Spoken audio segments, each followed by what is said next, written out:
बिस्मिल्लाहिर्रहमानिर्रहीम। अस्सलाम वालेकुम। कैसे हैं स्टूडेंट्स आप लोग? उम्मीद है कि आप सब ठीक होंगे।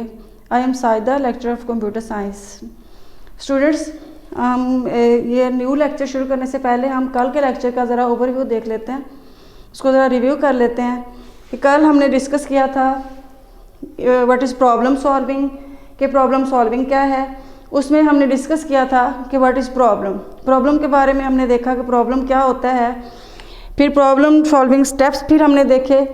प्रॉब्लम सॉल्विंग स्टेप्स में फिर हमने ये सब मैंने आपको बताया था कि प्रॉब्लम सॉल्विंग स्टेप्स जो हैं वो 5 स्टेप्स हैं। सबसे पहला हमारे पास है डिफाइनिंग अ प्रॉब्लम, और सेकंड स्टेप है हमारे पास understanding a problem, and third है प्लानिंग अ सॉल्यूशन, और नंबर 4 पे है defining a candidate solution, and number 5 पे है सिलेक्ट द बेस्ट सॉल्यूशन।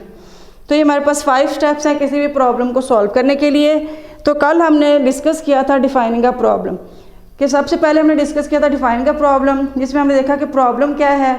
उसमें भी हमने देखा कि कुछ प्रॉब्लम्स जो है वो वेल डिफाइंड प्रॉब्लम्स हैं, उनको हमने किस तरह से आइडेंटिफाई करना है, और जो कुछ प्रॉब्लम्स ऐसे हैं जो वेल डिफाइंड नहीं हैं तो उनको फिर हमने किस तरह से सॉल्व करना है।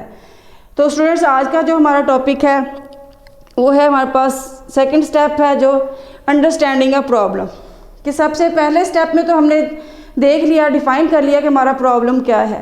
उसको हमने अच्छे तरीके से देख लिया कि प्रॉब्लम जो है वो किधर आ रहा है, किस वजह से आ रहा है, क्या सर्कमस्टेंसेज हैं, क्या सिचुएशंस हैं, किसकी वजह से प्रॉब्लम जो है वो अकर हो रहा है। तो सेकंड हमारा जो स्टेप है वो आ जाता है अंडरस्टैंडिंग अ प्रॉब्लम।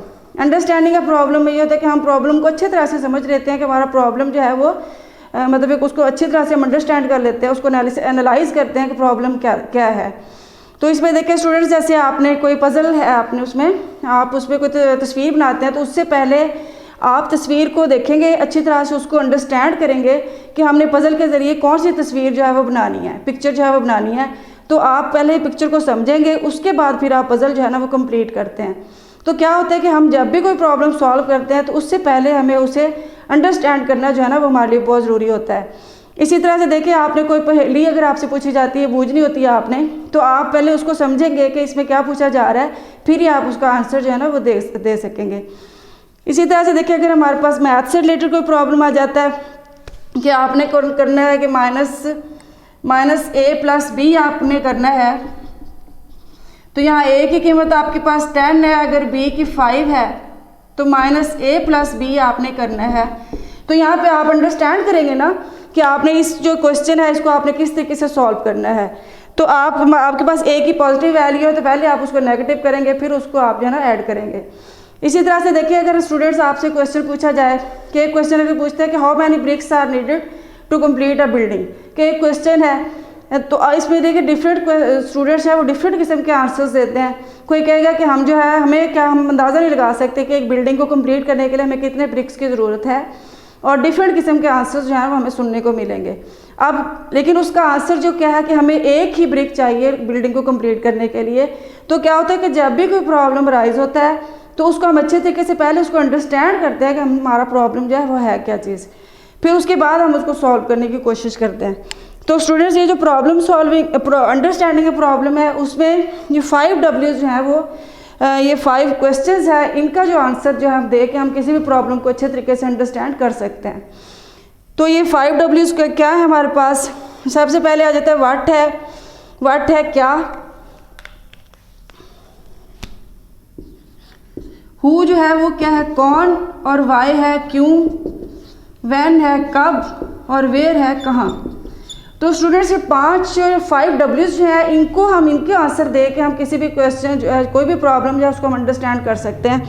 जैसे देखिए, अगर मतलब आपके स्कूल टीचर है, उसने आपको एक असाइनमेंट दी है कि आप लोगों ने जो उन स्टूडेंट्स की लिस्ट बनानी है, उन स्टूडेंट्स के नामों की लिस्ट बनानी है जिनके नाम जो है वो लेटर ए से शुरू हो रहे हैं। तो उनका टीचर का मतलब स्टूडेंट्स को एक असाइनमेंट देता है कि आपने स्कूल के डायरेक्टरी बनानी है अल्फ़ाबेटिकली, और उन बच्चों के नाम आपने देखने हैं जिनके नाम ए से शुरू हो रहे हैं, और ये जो टास्क है ये आपने 1 हफ्ते में कंप्लीट करना है। तो देखिए, एक प्रॉब्लम है कि 1 हफ्ते में उन स्टूडेंट्स के नामों की लिस्ट बनानी है जिनके नाम ए से शुरू हो रहे हैं। तो इस प्रॉब्लम को हम किस तरीके से अंडरस्टैंड कर सकते हैं? सबसे पहला जो हमारा 5 W में से पहला जो हमारे पास है वो है व्हाट में क्या है कि list of names of students starting with A यानी उन स्टूडेंट्स के नाम की लिस्ट हमने तैयार करनी है जिनके नाम जो है वो ए से शुरू हो रहे हैं। और हु में आ जाता है कि ये जो काम है ये कौन करेगा, ज़ाहिर स्टूडेंट्स करेंगे। और वाई में आ जाता है कि आपने ये काम क्यों करना है, prepare the school directory alphabetically, कि हमने ये काम इस वजह से हम स्टूडेंट्स के नामों की लिस्ट बना रहे हैं कि हमने स्कूल की डायरेक्टरी बनानी है और उसको हमने अल्फ़ाबेटिकली जो है ना अरेंज करना है। और ये काम आपने कितने अरसे में करना है। वैन में आ जाता है कि ये काम आपने कितने अरसे में करना है, तो यहाँ पे आपको टाइम दे दिया गया 1 वीक, 1 हफ्ते में आपने ये काम जो है वो कंप्लीट करना है। और वेयर में आ जाता है कि ये काम आपने कहाँ करना है। डेफिनेटली आपने स्कूल के तलबा की लिस्ट बनानी है तो आप ये काम स्कूल में ही करेंगे। तो स्टूडेंट्स ये जो 5 W's होते हैं, तो इनके हम 5 W's के आंसर दे के हम किसी भी प्रॉब्लम को अच्छे तरीके से अंडरस्टैंड कर लेते हैं कि ये जो प्रॉब्लम है वो मतलब है कि क्या है प्रॉब्लम, उसको कौन सॉल्व करेगा, क्यों करेगा, किसके लिए करेगा और कितने अरसे में करेगा। देखिए यहाँ से हमें तकरीबन हम अपनी प्रॉब्लम को जब एनालाइज कर लेते हैं। सेकंड स्टेप पे हमारा अंडरस्टैंडिंग है प्रॉब्लम, उसमें हम 5 W's की मदद से किसी भी प्रॉब्लम को अच्छे तरीके से अंडरस्टैंड कर लेते हैं। तो स्टूडेंट्स हमारा जो नेक्स्ट इसमें आर्टिकल है इसी का नेक्स्ट 1.3, उसमें फिर हम देखेंगे प्लानिंग का सोल्यूशन जो है वो क्या है हमारे। नेक्स्ट है हमारे पास 1.1.3, तो इसमें देखें हम देखेंगे कि प्लानिंग का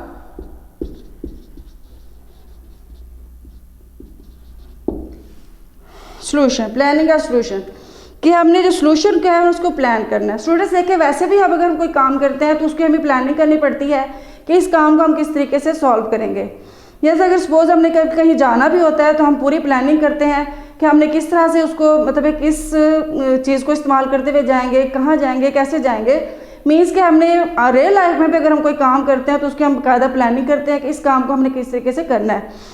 तो जब हम प्रॉब्लम को अच्छे तरीके से अंडरस्टैंड कर लेते हैं तो फिर आ जाता है कि हम जो है अपने उसको सोल्यूशन प्लान करते हैं कि हमने अपने इसका जो है ना उसकी बाकायदा प्लानिंग करते हैं कि हम अपने प्रॉब्लम को जो है किस तरीके से सॉल्व करेंगे। तो इसके लिए फिर डिफरेंट स्ट्रैटेजीज यूज़ होती हैं कि आप सोल्यूशन को प्लान करने के लिए आप डिफरेंट स्ट्रैटेजीज़ को यूज़ करते हैं। तो डिफरेंट स्ट्रैटेजीज़ हमारे पास कौन सी हैं, तो सबसे पहले नंबर 1 पे आ जाता है हमारे पास divide and conquer. Second step में हमारे पास आ जाता है गैस,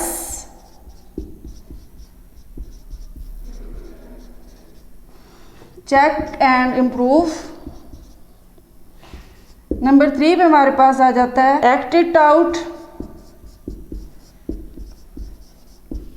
एंड नंबर 4 पे हमारे पास आ जाता है प्रोटोटाइप। प्लानिंग का सोल्यूशन के सोल्यूशन को प्लान करने के लिए फिर हमारे पास ये 4 स्ट्रैटेजीज हैं, इनको इस्तेमाल करते हुए हम अपने सोल्यूशन जो है ना वो प्लान करते हैं। तो सबसे पहले जो हमारे पास स्ट्रैटेजी है वो हमारे पास क्या है, डिवाइड एंड कॉन्कर है। डिवाइड एंड कॉन्कर में क्या होता है स्टूडेंट्स, डिवाइड एंड कॉन्कर जो है वो एक रूल है। ये जो अंग्रेज़ हैं वो इस रूल को इस्तेमाल करते हैं। वो क्या करते हैं, उनका जो रूल होता है वो क्या होता है कि डिवाइड एंड रूल कि किसी भी कौम को अगर आपने तबाह करना है तो सबसे पहले उसको डिवाइड करें और फिर उस पर हुक्मरानी करें। तो ये जो डिवाइड एंड रूल कॉन्कर का जो है, डिवाइड होता है तकसीम करना और कॉन्कर होता है फतह करना, कि अगर आपने किसी को फतह करना है तो उससे पहले उसको डिवाइड कर दें। तो स्टूडेंट्स इसमें हम भी क्या करते हैं कि हम अपने प्रॉब्लम को जो है ना उसको छोटे छोटे स्टेप्स में डिवाइड कर देते हैं और फिर उन स्टेप्स को फिर हम बारी बारी सॉल्व करते जाते हैं तो हमारा जो प्रॉब्लम है वो सॉल्व हो जाता है। तो डिवाइड एंड कॉन्कर जो टेक्निक है इसको टॉप डाउन डिज़ाइन भी कहा जाता है।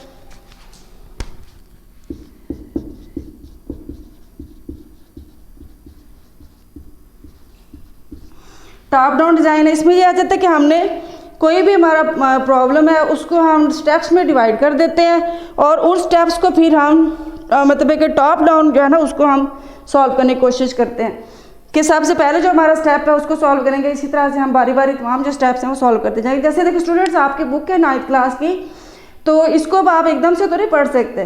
तो इसमें क्या है कि उस बुक को चैप्टर्स में डिवाइड किया गया है और हर चैप्टर को जो टॉपिक्स में डिवाइड किया गया है और टॉपिक्स जो है मज़ीद आगे मज़ीद सब मेन हेडिंग सब हेडिंग्स भी हो जाते हैं डिवाइड। तो इस तरह से क्या है कि हमने एक बुक जो है ख़त्म करनी है वो हम एकदम से नहीं कर सकते, उसको भी फिर क्या किया हुआ चैप्टर्स में डिवाइड करके उसको हमने इस तरह से इस प्रॉब्लम को सॉल्व किया है।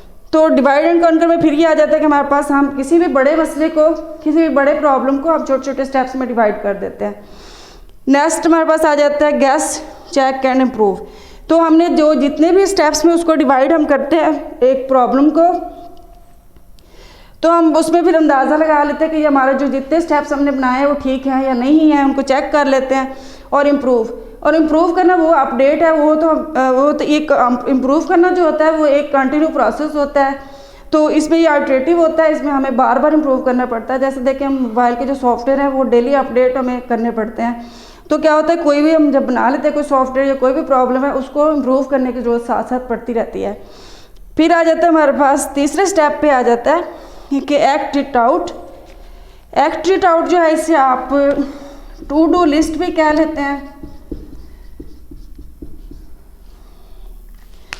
टू डू लिस्ट, इसमें देखें आपने जो आपका बड़ा प्रॉब्लम था उसको आपने स्टेप्स में डिवाइड कर लिया, डिवाइड एंड कॉन्कर टेक्निक में। फिर टू डू लिस्ट में आ जाता है कि अब आपने उनको अरेंज कर लेना है, कि आप एक तरतीब से उनको लिख लेते हैं, सॉर्ट आउट कर लेते हैं अपने तमाम स्टेप्स को, कि हमने पहला स्टेप इस तरह से करना है, उसके बाद अगला करेंगे, उसके बाद अगला करेंगे। जैसे देखें स्टूडेंट्स, सपोज अगर आपने बिरयानी बनानी है तो उसमें देखें आप एकदम से उसको नहीं बना सकते, उसके भी स्टेप्स होते हैं। उसी तरतीब से अगर हम बनाएंगे तो हमारी बिरयानी अच्छी बनेगी, अदरवाइज़ नहीं बनेगी। तो क्या होता है कि जब भी हमने कोई काम करना होता है तो हम उसको एकदम से नहीं कर सकते, उसको हम स्टेप्स में डिवाइड करते हैं, फिर उन स्टेप्स को हम अरेंज करते हैं और फिर ये कि उन स्टेप्स को बारी बारी सॉल्व करते हैं, फिर हमारा प्रॉब्लम जो है जाके एंड पे ख़त्म होता है। फिर नेक्स्ट पे हमारे पास आ जाता है प्रोटोटाइप। इसमें देखें ये जो है एक्ट इट आउट जो टू डू लिस्ट है, इसको हम एल्गोरिदम भी कहते हैं। एल्गोरिदम जो है वो भी स्टेप बाय स्टेप प्रोसीजर होता है जिसको हम फॉलो करते हुए किसी भी प्रॉब्लम को सॉल्व करते हैं। फिर आ जाता है हमारे पास प्रोटोटाइप।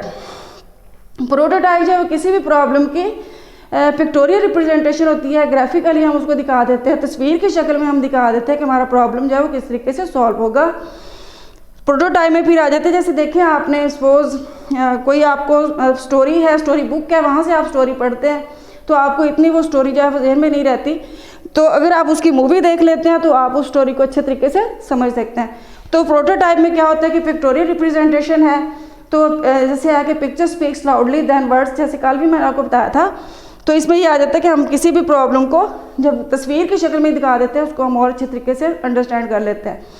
इसमें आ जाता है कि जैसे देखिए प्रोटोटाइप में सिमुलेशंस आ जाती हैं, सिमुलेशंस दिखा के हम किसी भी स्टूडेंट्स को जो ट्रेन कर सकते हैं, उनको जो तजुर्बात हैं वो करवा सकते हैं।